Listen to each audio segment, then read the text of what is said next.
Jaya Radha Madhava Kunja Bihari Jaya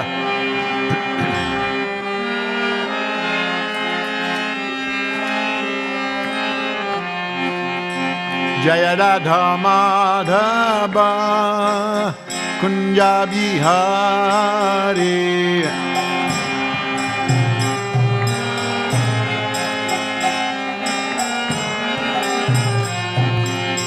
Gopidana Ballabha Giribadadhari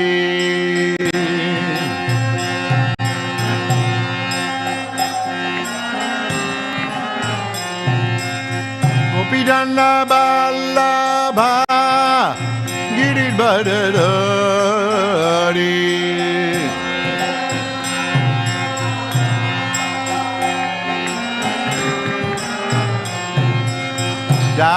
Yasodanandana Braja Janarandana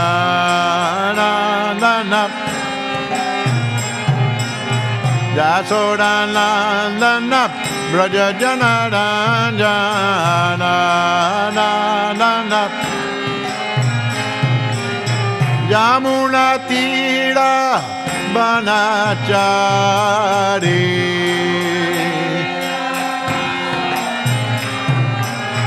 Yamuna Tira Banachari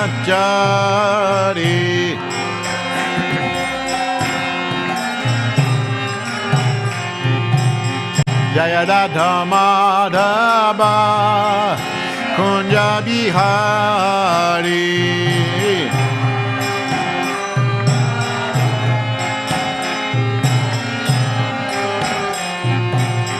Jaya Radha Madhava Kunja Bihari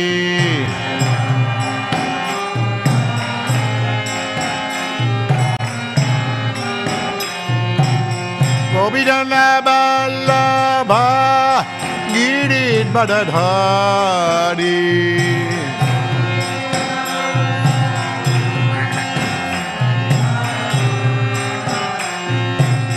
Gopidana Ballabha Giribadadhari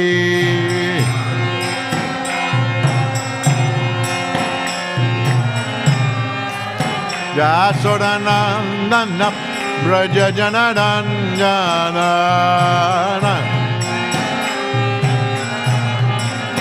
Yasodanandana Braja Janarandana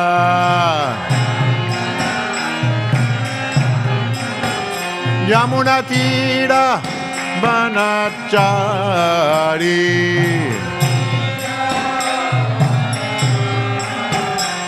Yamuna Tira Banachari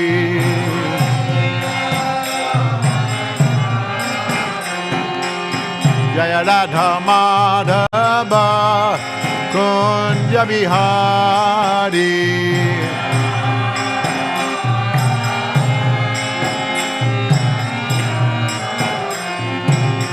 Jaya Radha Madhava Kunja Bihari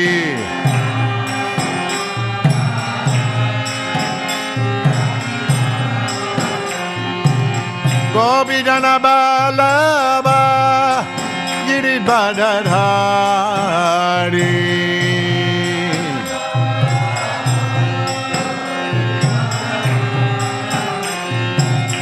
Gopidana Ballabha Giribadadhari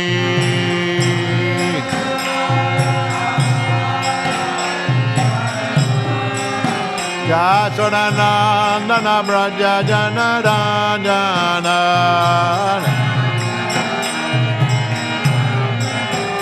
Yasodanandana Braja Janarandana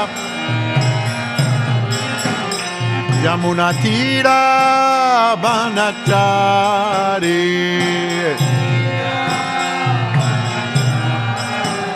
Yamuna Tira Banachari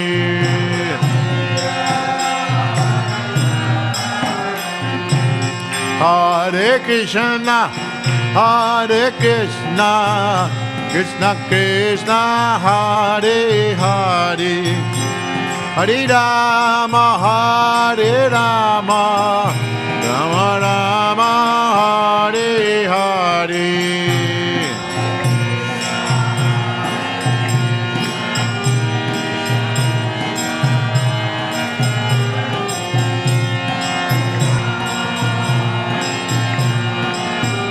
Rama Rama, Hare Hare, Hare Krishna, Hare Krishna, Krishna Krishna, Hare Hare, Hare Rama, Hare Rama, Rama Rama, Hare Hare.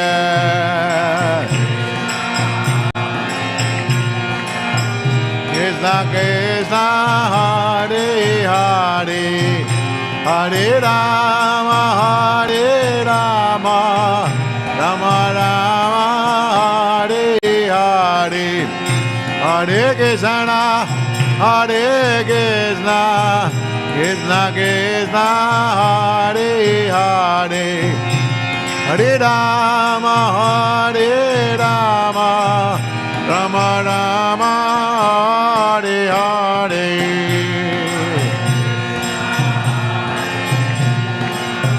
Krishna Krishna, Hare Hare, Hare Rama, Rama Rama, Hare Hare, Hare Krishna, Hare Krishna, Krishna Krishna, Hare Hare, Hare Rama, Hare Rama, Rama Rama, Hare Hare.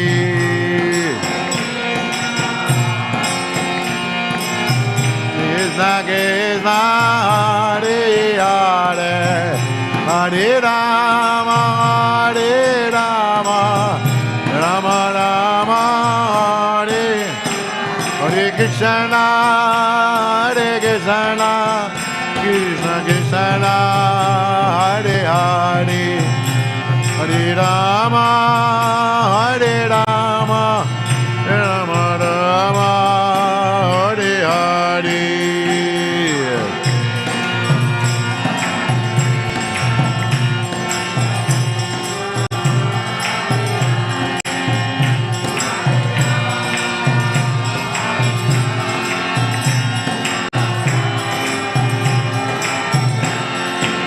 Hare Krishna, Hare Krishna, Krishna Krishna, Hare Hare, Hare Rama, Hare Rama, Rama Rama, Hare Hare.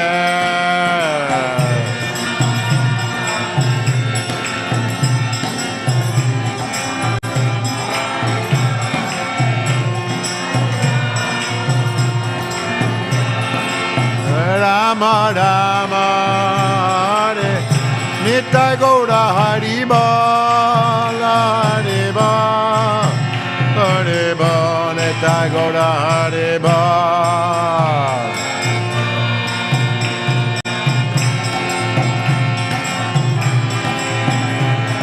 Hare Krishna, Hare Krishna, Krishna Krishna, Hare Hare, Hare Rama, Hare Rama, Rama Rama, Hare Hare.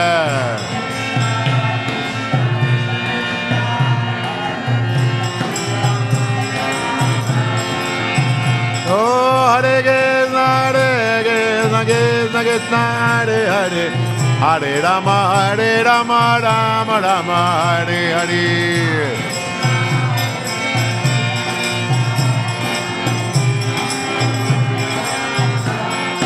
Jaya Prabhupada, Jaya Prabhupada, Prabhupada, Srila Prabhupada, Prabhupada.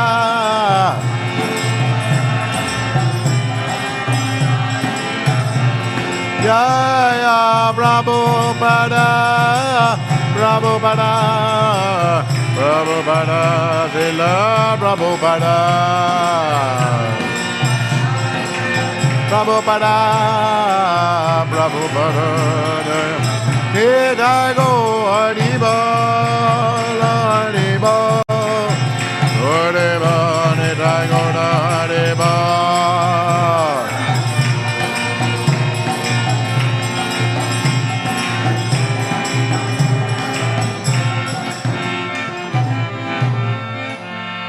Jaya Vishnupad Paramahansa Sri Bhaktivedanta Goswami Maharaj Srila Prabhupada Ki Jai Grantaraj Śrīmad Bhāgavatam Ki Jai Gaura Premanandi.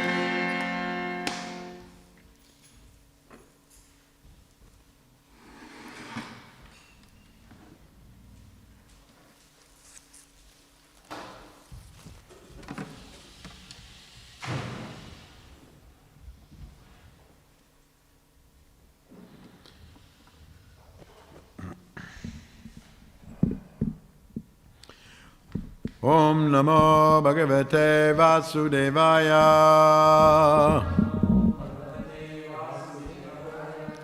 Om Namo Bhagavate Vasudevaya.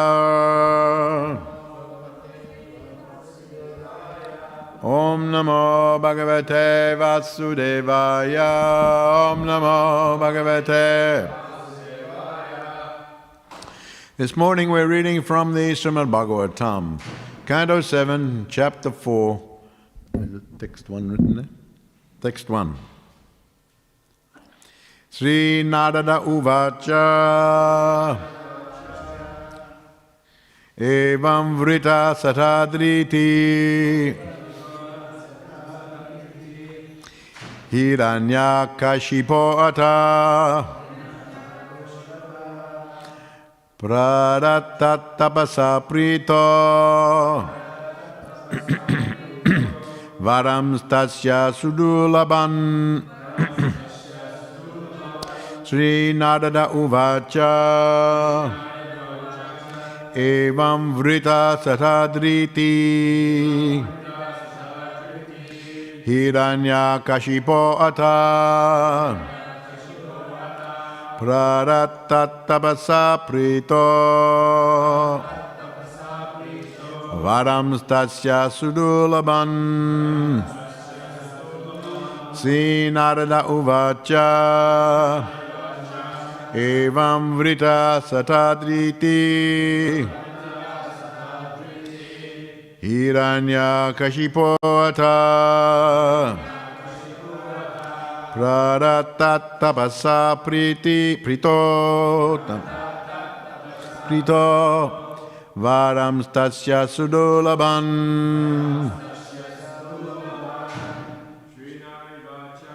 Narada Vacha Satadriti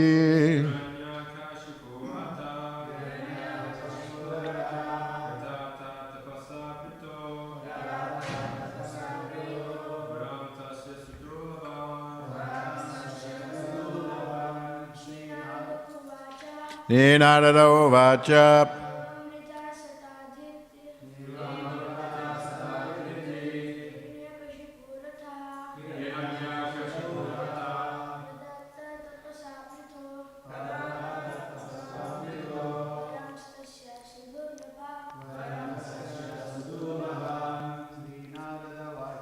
Narada Uvacha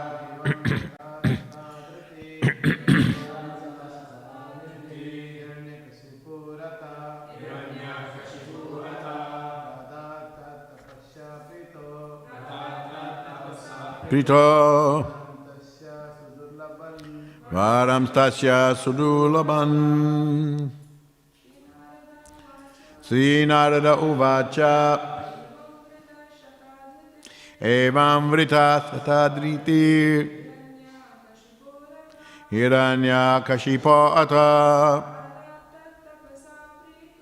Pradatatapasa Prito Varam Stasya Sudulaban. Sri Narada Uvacha Evam Vrita Satadriti Hiranyakashipo Ata Pradatatapasa Prito Varam stasya sudulaban. Sri Narada Uvacha.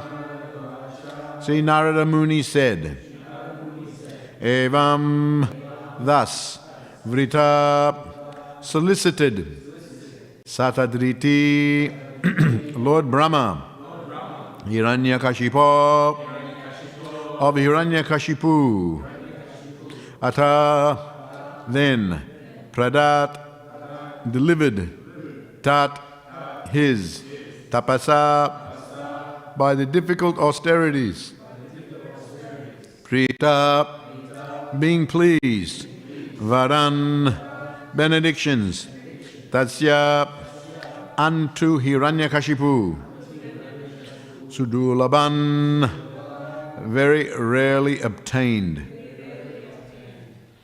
Translation, Narada Muni continued, Lord Brahma was very much satisfied by Hiranyakashipu's austerities, which were difficult to perform. Therefore, when solicited for benedictions, he indeed granted them, although they were rarely to be achieved. No purport, so we'll read the next verse also, text 2. So tomorrow will be text 3. Sri Brahma Uvacha Tateme Dulaba Pumsam Yan Vrini Shevaran Mama Tatapi Vitaram Yanga Varanyadyapi Dulaban. Translation. Lord Brahma said, O Hiranyakashipu, these benedictions for which you have asked are difficult to obtain for most men. Nonetheless, O my son, I shall grant you them, although they are generally not available. Purport. Material benedictions are not always exactly worthy of being called benedictions. If one possesses more and more, a benediction itself may become a curse. For just as achieving material opulence in this material world requires great strength and endeavor, maintaining it also requires great endeavor. Lord Brahma informed Hiranyakashipu that although he was ready to offer him whatever he had asked, the result of the benedictions would be very difficult for Hiranyakashipu to maintain. Nonetheless, since Brahma had promised, he wanted to grant all the benedictions asked. The word durlabam indicates that one should not take benedictions one cannot enjoy peacefully.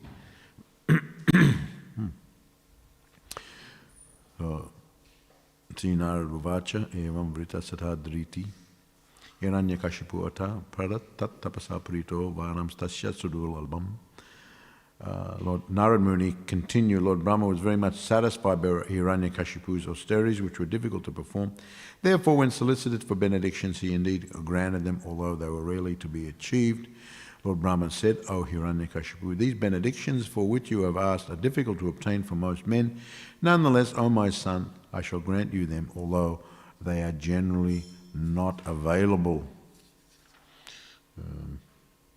So we were reading in the last few days, after Hiranyakashipu was doing the great austerities and tapasya for a long, long time, and so long, in fact, that he just was motionless, sitting at his body. Actually, he wasn't sitting; he was standing on one leg with his arm outstretched, wasn't it? That was his austerity, just on one leg and like this. Sitting is hard enough. Just imagine sitting a long time and standing with the arms like this. So somehow or other, normally one can't do it for a few minutes, standing like this and arms like that. And so he was standing. He went into some mystic trance while doing that. And these powerful personalities. He was already powerful before, having taken birth from Kasyapa and Diti, demigoddess, Kasyapa, very powerful rishi. So already he was powerful. Aditi and Diti he took. Hiranyaksha and Hiranyakashipu. So already powerful, so they had a lot of power and abilities. So somehow or other he did this austerity. He wanted more.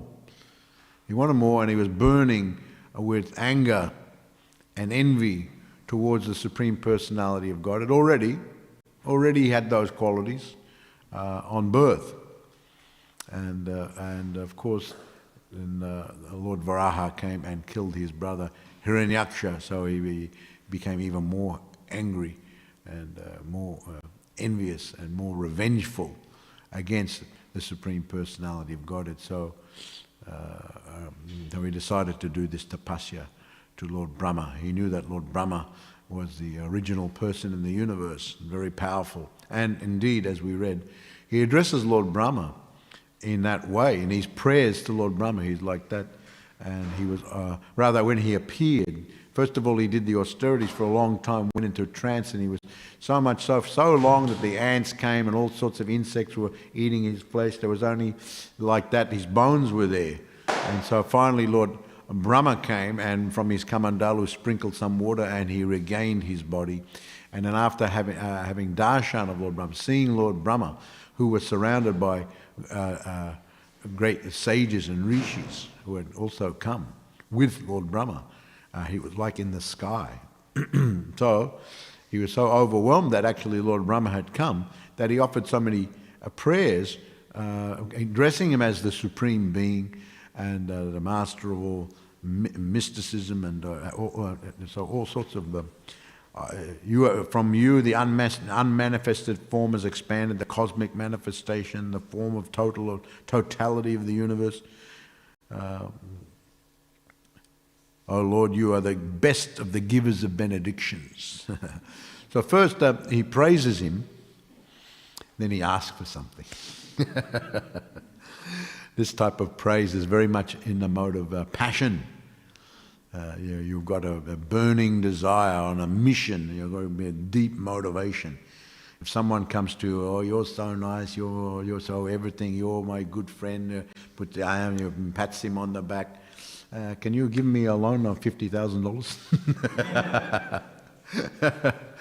Is he the best of the friends? Will you say he's your good friend? He just comes asking for something. So we read that Hiranyakashipu, he was praising Lord Brahma, but his motive wasn't exactly just praising Lord Brahma. He wanted something, motivated. And so he's asking, then he asked for the benediction. So as is mentioned here, these benedictions are very difficult. Dulaban. There's a dulaban mentioned here. Dulaban means dulaba, means very, very difficult. Very, very difficult to achieve, especially for ordinary persons and even very great personalities. What you are asking is rarely obtained in the whole universe. But Lord Brahma, of course, is so powerful that he can award such benedictions. Of course, he wanted to be deathless altogether, but Lord Brahma couldn't award deathlessness because he himself is subject to death. But nevertheless, these ones I grant I not die within any residence or outside any residence. Generally, people, they're under the laws of karma, and as you act, so you shall reap. And Yamaraj is awarding the reactions, and so you may meet your death in so many different ways. This is the result of the karma. Inside your house, outside your house, who's to say? So generally people feel very protected inside their house, but at any moment something can happen. I was reading, when you live in the forests, in the bush, you can be living in the house. There was one person I read just recently. He was just in the bedroom, and there was a big storm outside. All of a sudden, a big tree branch came through his roof, almost killed him. So he was sleeping in the bed. And a big tree branch came. Another one, there was a big storm, and another one I read that lightning and thunder, and they heard some cracking sound, and the whole, this is a two-story house, and the whole roof, some big huge tree branch came through and like a spear through the roof and ended up in the lounge room, from the top, second floor, and went right through and came in the lounge room. It came. and the mother and father were in the kitchen having some dinner, and the son was upstairs. Luckily it missed all of them, otherwise it would have gone through them too. And it would be dead. The tree would have been caused them to be dead. The tree branch. And so actually, at New Govardhan, one devotee who was living there, and a tree branch came down, luckily in the back of the house, and only destroyed the back part of the house. He wasn't at home, or his wife wasn't at home, so luckily. So you feel very safe in your house. Recently I was in Indonesia, and I was staying in one room, and all of a sudden I heard this loud noise. I thought an aeroplane was going overhead. A noise sounded like a very low-flying aeroplane. I knew, well, there's the airport nearby, but this plane is flying very low, and it grew louder and louder, and then all of a sudden the room started to shake. And I said, whoa, this is earthquake, this is not aeroplane, this is earthquake. And everyone ran outside. Just recently in Turkey we read about that huge earthquake. How many, a huge amount of people killed? 30,000 or 40, a lot of people killed. The whole earth opened up. So generally, so here Hiranyakashipu is asking, I not die outside, I not die inside. He's praising Lord Brahma like anything, praising him. You are so great, you are so beautiful, you are, all the universe comes from you. So many things he's saying, and then he's saying, give me these things, give me. That's a very much materialistic consciousness. Give me. Always want something, give me. Daddy, I want ice cream. Give me. Then Daddy doesn't give. Oh, I hate you, Daddy. I don't like you anymore. You're not my daddy. You don't give me any ice cream. You're not my daddy anymore. So you love your daddy, and then next moment you hate your daddy. So it can be like that. Certainly, if Lord Brahma, I would assume that if Lord Brahma didn't grant these things to Hiranyakashipu, imagine he's asking, grant me this, grant me that, and Lord Brahma said, no, I'm not giving you any of these things. Then Hiranyakashipu would have become angry. Why not? Why don't you want to give? He would have become very angry. Already he was known as being very angry at so many. So demons are like that, they're very much under the mode of passion and ignorance. They can change just like that, because they're motivated, they're ambitious. Someone who's very motivated to gain more, very greedy, very lusty, they can't be trusted. They're unpredictable. They're because they're pushed by the modes of material nature. Mode of passion is pushing on them. And mode of passion means can over be here, can be over there, can be. Mode of ignorance is you're down all the time, down.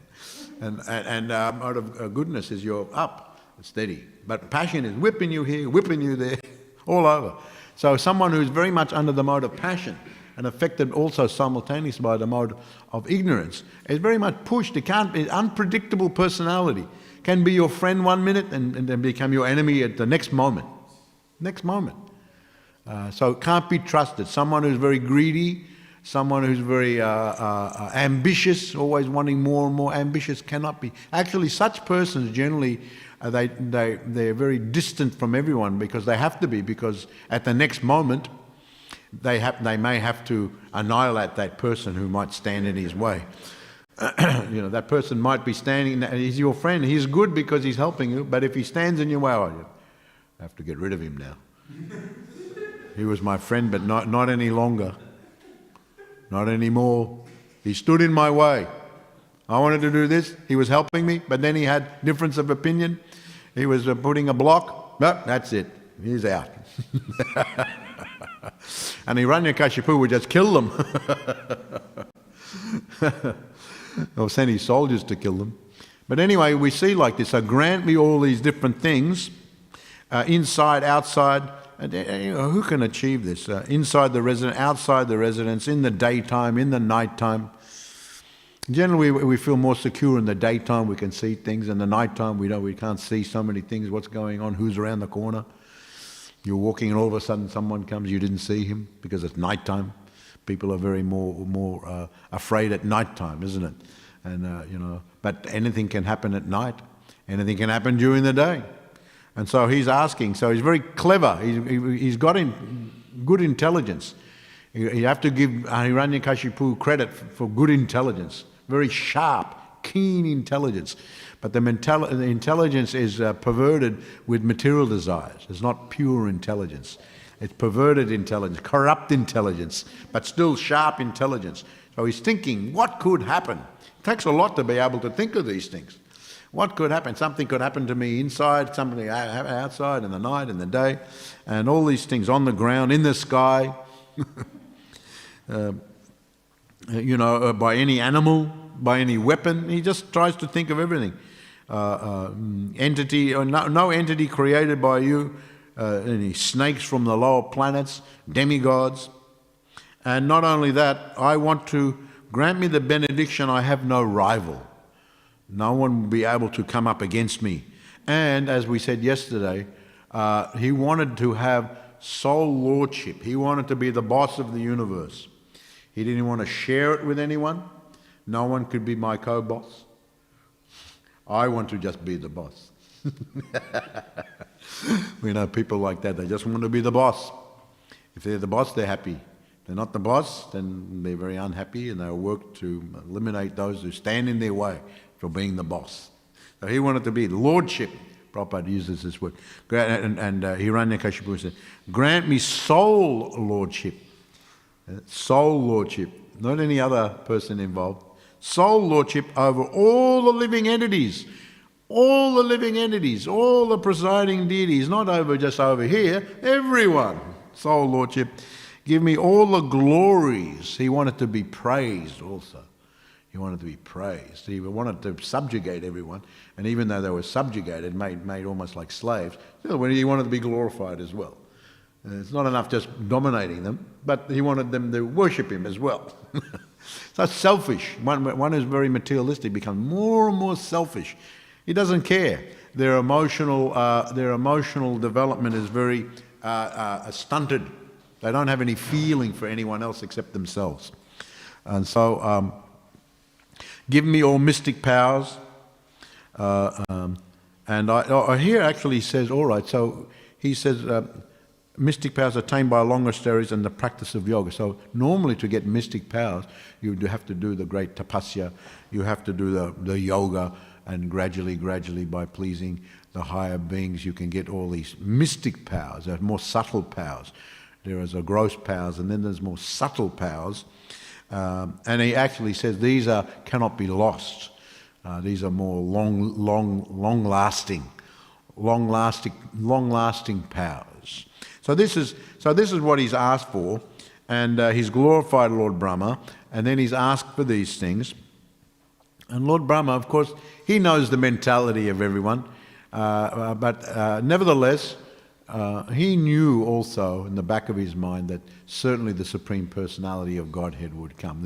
The Supreme Personality of Godhead already came for Hiranyaksha, and everyone saw it. So Hiranyaksha, the great Asura who was going everywhere, he was also terrorizing the universe.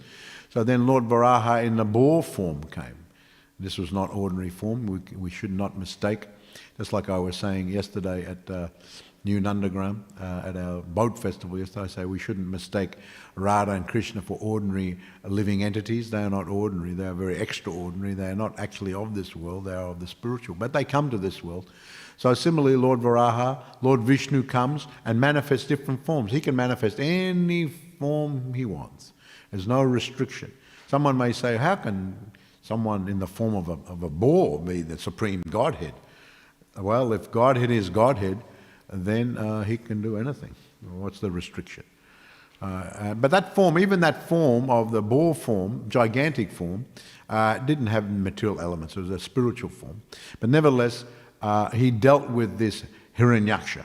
So Lord Brahma, all the devas, all had seen how the Lord had come. So in the back of his mind, of course, Lord Brahma knew about the Lord's coming.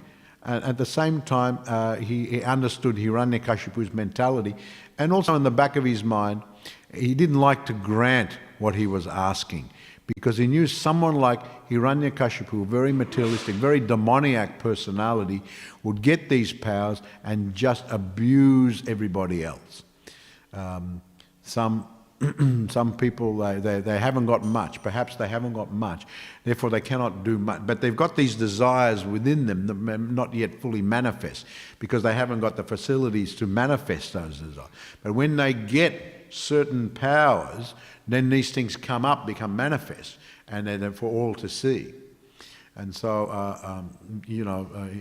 Hiranyakashipu already was manifesting to some extent. And so Lord Brahma knew if I grant him all these things, which he says, they're very rarely achieved by anyone, these sort of things. Very, very rare that anyone gets this type of position. He was very reluctant, but he felt almost obligated because of his austerities. And because by his austerities, he was affecting the whole universe. He got so much power by his austerities. He was affecting the goings on of the universe, so I have to do something here. He would have rather not come at all to grant him what he wanted. But because he was requested, the demigods were very concerned because somehow or other he had tapped into the universal elements and the universal functioning of everything by his austerities and was creating a disturbance. The fire element was coming from him. All the Devas people were very concerned. If he goes on, he's going to really create problems in the universe. So Lord Brahma felt he had to do something, and at least temporarily, he was going to award him these benedictions. So he was going to award him. So, but interestingly enough, Prabhupada mentions at the start of this chapter, even though Lord Brahma granted these things, all powers, dominion over everything, mysticism, he got them all, and sure enough, he started abusing everybody, terrorizing the universe. Hiranyakashipu terrorizes the universe. He was so powerful, he just terrorized. Everyone was afraid, hiding. Even the Devas were hiding in fear of Hiranyakashipu.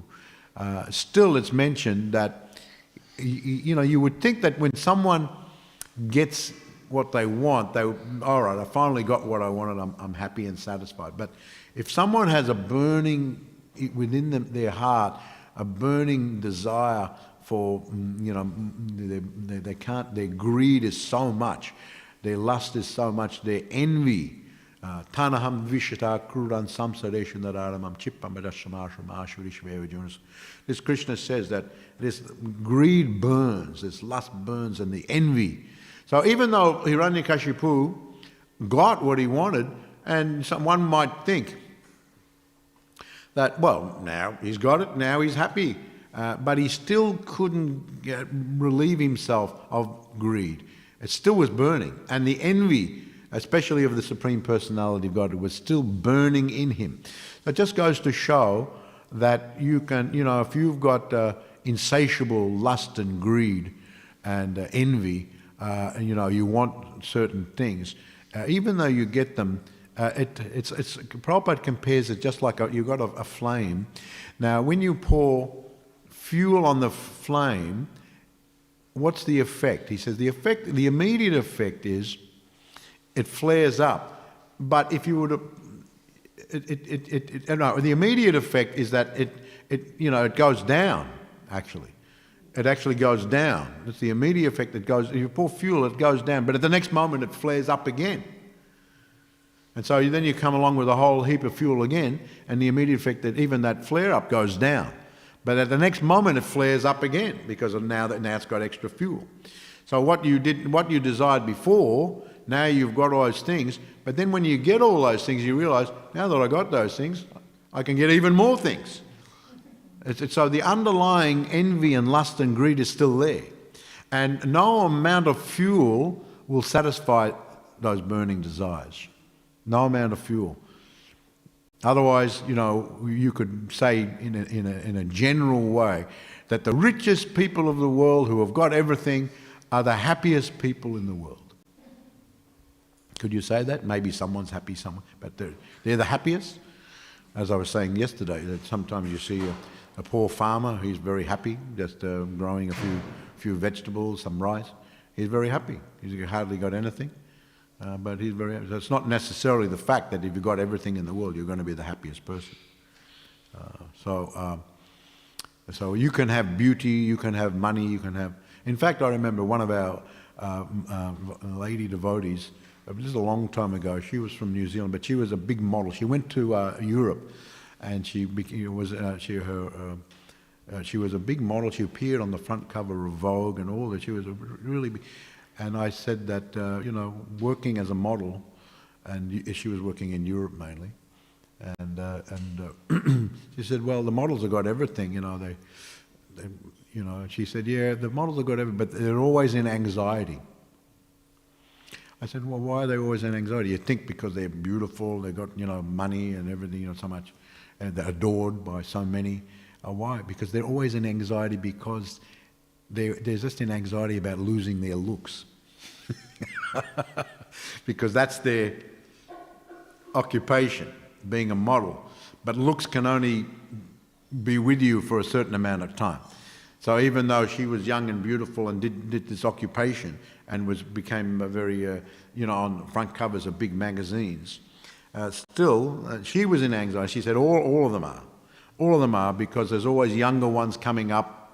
Once you get 20, 25, that's about it. Because they go for the 18 and even the 15-year-olds, and because they're, generally when the youth is there, the beauty is more there. The skin is more this, whatever. So someone like that, I just remembered that when she told me that many, many years ago, that even someone with all that, so someone with all these things is not necessarily the most happy person. So Hiranyakashipu attained all these powers, but still wasn't happy. He was still burning with envy against Lord Vishnu. And here also another point that is made, sometimes benedictions are given, but and one thinks, oh, I've got this benediction, I've got this, what I wanted, someone has given it to, I have acquired it, and as I said, you think you're very happy, but here Prabhupada says they're not exactly worthy of being called benedictions, because they can become a curse. They can become a curse. You've got something, you become a curse. I remember reading the story some time ago of the man in England. He won the lottery, £10 million. He was very poor, and he never had many friends, even his relatives. No one, they didn't like him or something like that. And then all of a sudden he won the lottery. And then all of a sudden, so many people were his friends. So many people, so many relatives he didn't even know. All of a sudden, oh, I haven't seen you for a long time. How are you doing? And then invariably they would say, oh, do you think you could help me out and give me a loan or you give me a donation or something? So he said it became a curse in the end. And then he became addicted to gambling and lost it all. Became very destitute, lost more than he even got, became a real sad case. So there's many instances like that, we probably experienced it ourselves. You get the benediction and it becomes a curse in the end. And so it's called dulaban. Dulaban, very difficult. You have to get, if you're going to run after your material desires, they're very difficult to achieve. You have to work very hard. It's not easy to get money. People really dream about making a lot of money, because getting a lot of money, you can buy a nice house, you can do so many things. So they dream about it, but to get it, generally speaking, of course, someone may get it very easily, but that's due because in the past life they work very hard. Now that people don't understand. Someone gets it very easy. Why? Someone can work hard and not make much money, and someone didn't hardly do anything. All of a sudden they come into money. Why does that seem very unfair? Well, because in the past life they worked hard. It's not that they didn't work. At some point they did the work or did the kriti, the pious activities, and now they're getting the results in this life. So either way, in this life, last life, the previous life, one has to work very hard to get these. Just the nature of the material world, just the nature of it. It's not an easy place to survive in, actually. You have to work very hard. And most of you know that just to earn a living, the cost of everything is going up. Just to earn a living, it takes a lot of endeavour. So whether you work for it or whether even someone gives it to you, It's hard to get it, and it's hard to, then when you get it, it's hard to maintain it. Say you win a house. You win a house, but anyone who's got a house all knows that to maintain a house is not an easy thing. Maintaining is actually more difficult than getting it. To keep maintain it. There's so much attention you have to give to it. Things are getting old. Things you have to replace it. Some damage is done. Repairs have to be done. Then everything like that. They become like so many grihastas have told me, they become like money pits. Just keep pouring more and more in there. Your whole life you have to, you get it. You work hard. It's a lot of hard work to be able to buy a house, but then you have to maintain it. And we see that some builder was telling me the trend these days, unless you're very, very rich, but the trend these days is people buy land that's very small now, and the house just goes up to the border. They don't have to maintain the land and the house.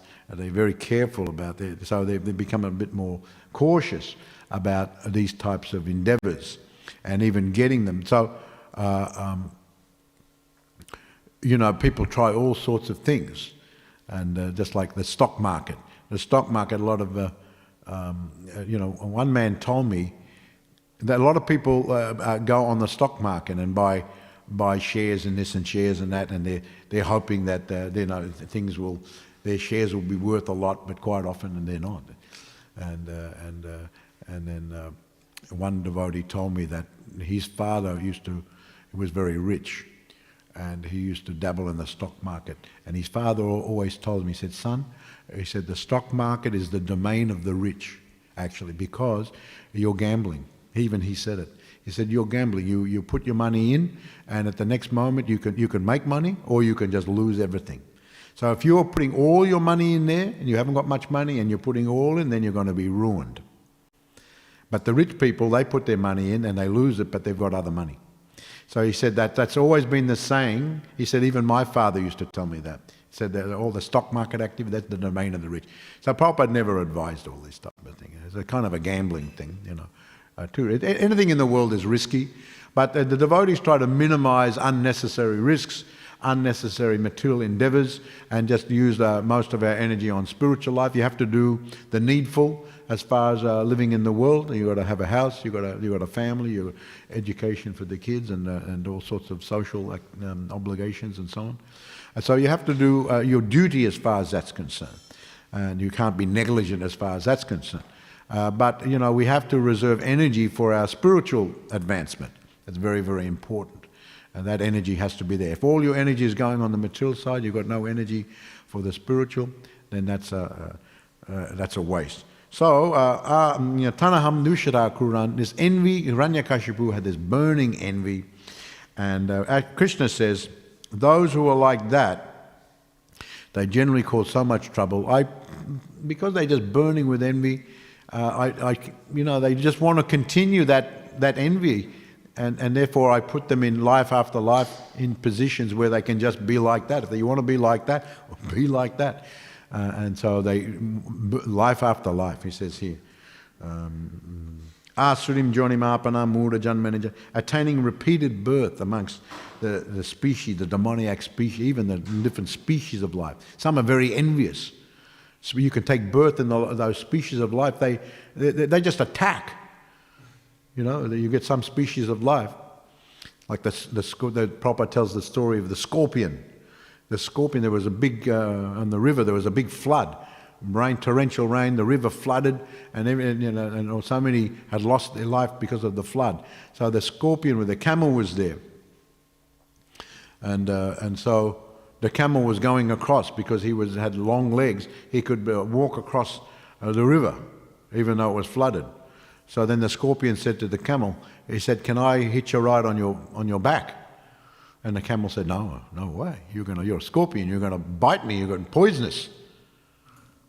He said, "No. Why would I do that? Because if I bite you sting you with the poison, then you'll die. And then I'll drown. So why would I do it?"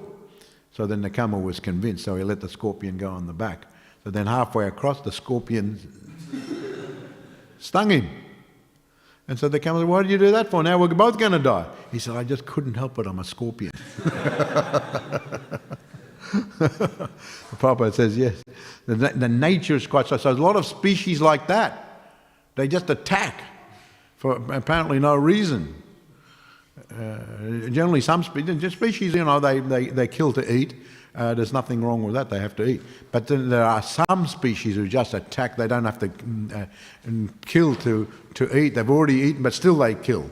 And so there are some species like that. So here Krishna is saying, for those who are burning with envy like that, I can, if they become so much, so I put them in those species, they can fully vent their envy in those sort of species of life. You understand? So Hiranyakashipu was like that. He was almost like a scorpion. He had so much venom in him. Venom, so you don't want to go your whole life with so much venom in you. It's actually self-destructive in the end. You've got an ultimate, unlimited supply of venom practically from life after life. And you keep going around stinging people. Your whole life can be about stinging people. Is that what you want your life to be? About stinging people non-stop? But there are many who are like that and they just don't see it. They're so consumed by that. They're consumed by it and they don't see it. Yet if someone tries to do it to them, oh, why all the venom? But they are themselves venomous. So so someone in the mode of passion, they're very unpredictable personalities. Very, very unpredictable. They can be your friend one minute, they can be your enemy another minute. And so Hiranyakashipu was asking all these things. Certainly if Lord Brahma didn't award them to him, he would have said nasty things. He may have tried to take action against Lord Brahma because he didn't get what he wanted. So some people just explode when they don't get what they want. They're very difficult to satisfy. Whereas a devotee, as they advance, they're very easy to satisfy. They become more and more easily satisfied. Very simple. Prabhupada once said, devotee, is that they can just sit and chant Hare Krishna, they're happy. They're happy sitting and chanting. And there's some service to do, they're very happy to. So very, very easily satisfied. Where the gross material is very difficult to satisfy. They're never satisfied. I think I remember a song like that. They're never satisfied. Can't get no satisfaction. There was one song like that. So this is Hiranyakashipu. So he's getting very difficult. I grant them, but they're not generally available. Now Brahma had promised. He couldn't. He said that to him. He couldn't go back on it. Now Prabhupada actually makes a point here that when you take something from someone, it may be a very great thing. But if you can't maintain it, if it's going to be a burden on you, so I want to give you this, but if that thing in itself is going to be a burden on you to have it, it's best not to take it. If you cannot enjoy what's given to you very peacefully and happily, better not to take it. No, I don't think I can handle that. Maybe someone else can handle it, but if you give it to me, I can't handle it. So very poignant point here by Srila Prabhupada. He said, Dulaban, he quotes from this word Dulaban, where he says, Svaran yad yapi Dulaban. Something very difficult, not only to achieve, but to maintain it is hard. And if it's too hard, then better not take it in the first place. That's a very, very good advice. All right, Hare Krishna, thank you very much. Does anyone have a question or comment?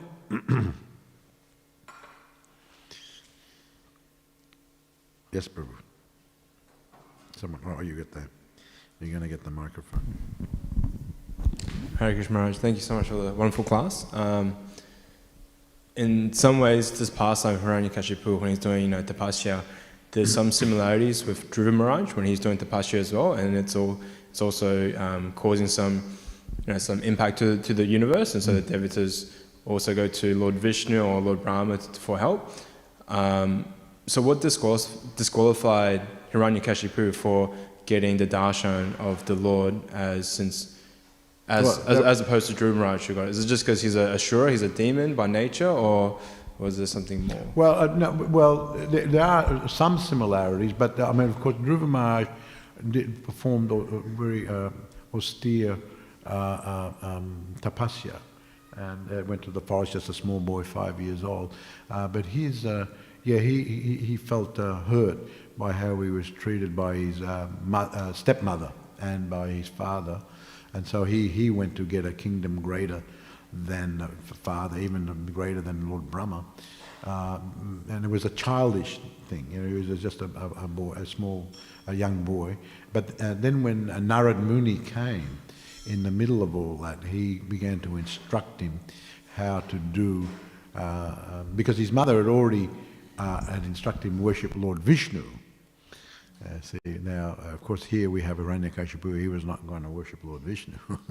But Dhruva Maharaj was told by his mother, you worship Lord Vishnu. Then when Narad Muni came, he instructed him how to worship, how to do this tapasya nicely. He went to the Jamuna. There's a nice description in the Bhagavatam there, how he did his tapasya and his meditation and his worship of worshipping the Lord on the banks of the Jamuna. And so because he followed that, he became so purified that when he saw the Lord, he gave up all his desire to have a kingdom greater than, he thought it was just like broken pieces of glass, as is stated there. But here we find that Hiranyakashipu, he had more burning, deep, envious desire against the Lord. He wasn't worshipping the Lord, he was against him. And not only that, but even though he wanted things that were, Dhruva Maharaj wanted a kingdom greater than his father, but we see here how much more Hiranyakashipu, he wanted to dominate all the living entities of the universe and have them worship him. Dhruva Maharaj didn't want anything like that. He was just a young boy. And so he wanted so many things, freedom from death and, being able to overcome his enemies, all sorts of things. And then even when he got them, he still had a burning desire. And then when he got them, he terrorized the universe. He abused and exploited and terrorized everyone. And he was still burning. So even though there's some initial similarities, we see the similarities part ways in so many different ways between Dhruva Maharaj, who became a great devotee, and Hiranyakashipu. Of course, Hiranyakashipu, that is some Leela, and eventually Lord Nrsingadev came and liberated Hiranyakashipu even. He had to come back again in another birth. So there's a difference there, there's a subtle difference, and so you have to read these things very carefully to understand the similarities, but also the differences. Thank you, Hare Krishna. Yes, ma'am. And also the 7th canto, I think it's in the 10th chapter, it is said,